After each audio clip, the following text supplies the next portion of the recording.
Justice League issue 52 finds a young Bruce Wayne watch his parents get shot in Crime Alley, but his mother is soon resurrected, asking if he wants to be something new and free himself from the tired old story. Bruce tells the Black Mercy to get out of his mind, morphing into a monstrous Batman, but the parasite says it knows Bruce wants it to be just another trap for him to escape, but this isn't it. Bruce attacks the parasite, knowing it's not his mother, but the zombie says that Bruce isn't Batman. It tells the hero that she isn't talking to Batman, she's talking to the child he stole and murdered, her son. Bruce changes back into his younger self as Martha hugs him, telling him Batman is gone and he can let go now. Bruce knows it's not real, but his mother knows what good things are. Bruce pushes her away, knowing that she is the Black Mercy, a telepathic parasite that is feeding him his greatest desires while consuming his body. The parasite shifts reality, saying that it's the only one who can give Bruce what he wants, explaining everyone knows what they want, but they are all too afraid to live and take it and break themselves down every day. But she can give it all to them, wanting to give it to Bruce. The parasite knows that Bruce has seen his other lives and other stories,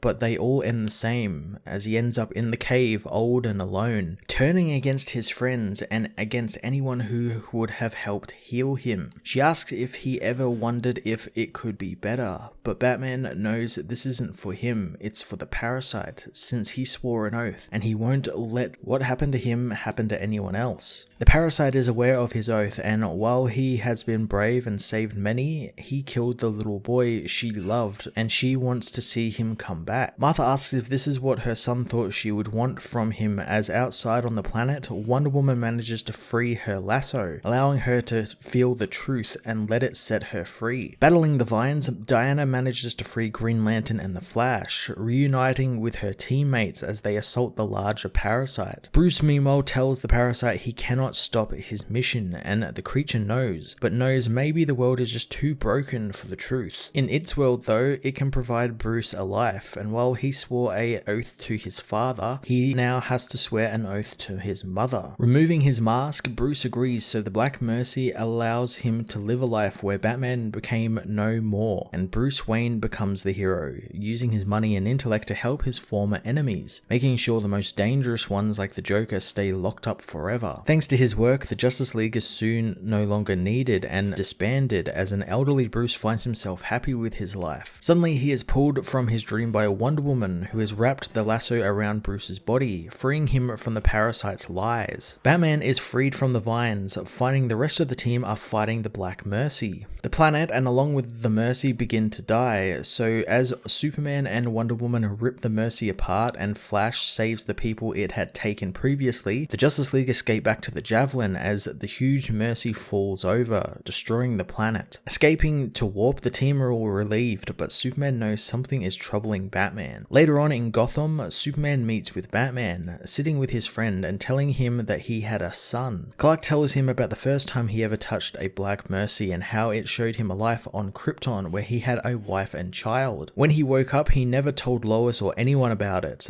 but he couldn't stop thinking about it and he would dream about it, and compared to it, his real life felt like a lie. Clark soon realized it didn't have to be like that, and he didn't need to use a lie to protect himself anymore, and he could have a life, which is when he decided to tell Lois he was Superman. He tells Bruce it was so hard to tell Lois about what he dreamt, but he didn't know who he would be if he didn't, and thanks to his wife and son, he no longer has those dreams anymore because he found a life. Clark doesn't know what the Mercy showed Batman, and it probably felt real, and while he tried running from it, it taught him something good, that they can change and they are allowed to change, and wanting new things in their lives means they are alive. After a moment, Bruce asks what the parasite showed Clark this time, and Clark tells his friend that if he believes it or not, it showed him this exact moment. Justice League issue 52 was a fantastic ending to the quick 2-part Black Mercy storyline that was very much Batman's own for the man who has everything moment. What I really commend the book for doing is kind of swapping